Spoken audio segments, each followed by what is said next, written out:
Taste the Daily.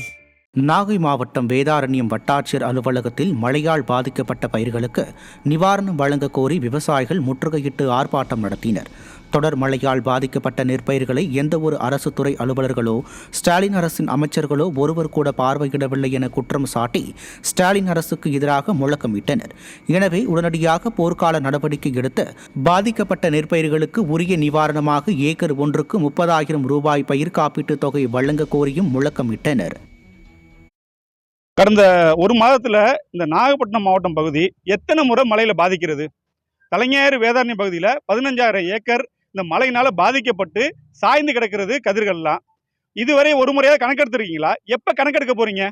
அந்த பயிரெலாம் அறுவடைக்கு வந்து ஒன்றும் இல்லாமல் அந்த விவசாயிகள்லாம் ஏமாந்த பிறகு கணக்கெடுக்க போகிறீங்களா? 2 முறையாக சொல்லிக்கிட்டு இருக்கீங்க கணக்கெடுக்க போகிறேன்னு. இதுவரைக்கும் எடுக்கவே இல்லை. யாராவது பார்வையிட்டிருக்கீங்களா? இந்த வேளாண்மை துறை வந்து பார்வையிட்டிருக்கா? இல்லை இந்த வருவாய்த்துறை வந்து பார்வையிட்டிருக்கா? அப்போ என்ன செய்ய போகிறீங்க இந்த விவசாயிகளை?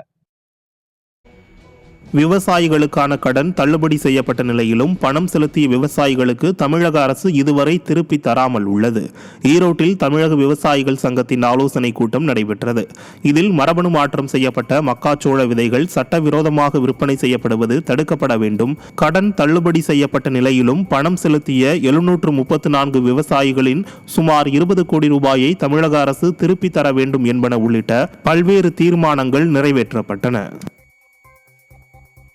ராணிப்பேட்டை மாவட்டம் சோளிங்கர் அடுத்த நீலகண்டராயன்பேட்டை பகுதியில் நிறுத்தப்பட்டிருந்த இருசக்கர வாகனம் திடீரென தீப்பற்றி எரிந்ததால் பரபரப்பு ஏற்பட்டது. உணவகம் அருகே நிறுத்தி வைக்கப்பட்டிருந்த பழனிப்பேட்டையை சேர்ந்த ராகுல் என்பவரின் இருசக்கர வாகனம் திடீரென தீப்பற்றி எரிந்தது. இதனை கண்டு அதிர்ச்சியடைந்த அப்பகுதி மக்கள் தண்ணீர் ஊற்றி தீயை அணைக்க முயற்சித்தனர். ஆனால் இருசக்கர வாகனம் முழுவதும் தீயில் எரிந்து நாசமானது. கடலூர் மாவட்டம் பண்ருட்டி அருகே மின்வெளியில் சிக்கி உயிரிழந்த காவலாளியின் உறவினர்கள் காவல் நிலையத்தை முற்றுகையிட்டதால் பரபரப்பு ஏற்பட்டது. புதுப்பேட்டை பகுதியை சேர்ந்த சுகுமார் என்பவர் தனது கரும்பு தோட்டத்தில் காட்டுப்பன்றிகள் வருவதை தடுக்க மின்வேலி வைத்ததாக கூறப்படுகிறது. இந்த மின்வேலியில் சிக்கி அந்த தோட்டத்தில் காவலாளியாக பணியாற்றிய பெருமாள் என்பவர் பரிதாபமாக உயிரிழந்தார்.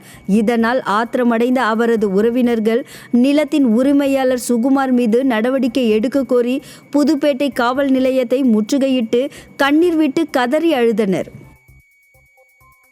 கடலூரில் திமுக நிர்வாகியின் உறவினர் ஒருவர் தனியார் சொத்தை ஆக்கிரமித்துள்ளதாக குற்றச்சாட்டு எழுந்துள்ளது. வடக்குத்து கிராமத்தை சேர்ந்த ஜெயராமன் என்பவர் தனது பூர்வீக நிலத்தின் பட்டாவை பெயர் மாற்றம் செய்து திமுக நிர்வாகியின் உறவினர் ஒருவர் மோசடி செய்திருப்பதாக புகார் தெரிவித்துள்ளார். மேலும் கிராம நிர்வாக அலுவலர் விஸ்வநாதனும் மோசடியில் உடந்தை என கூறப்படுகிறது. ஆளுங்கட்சி என்ற திமிரில் திமுகவினர் அராஜகத்தில் ஈடுபடுவதாக பொதுமக்கள் குற்றம் சாட்டுகின்றனர்.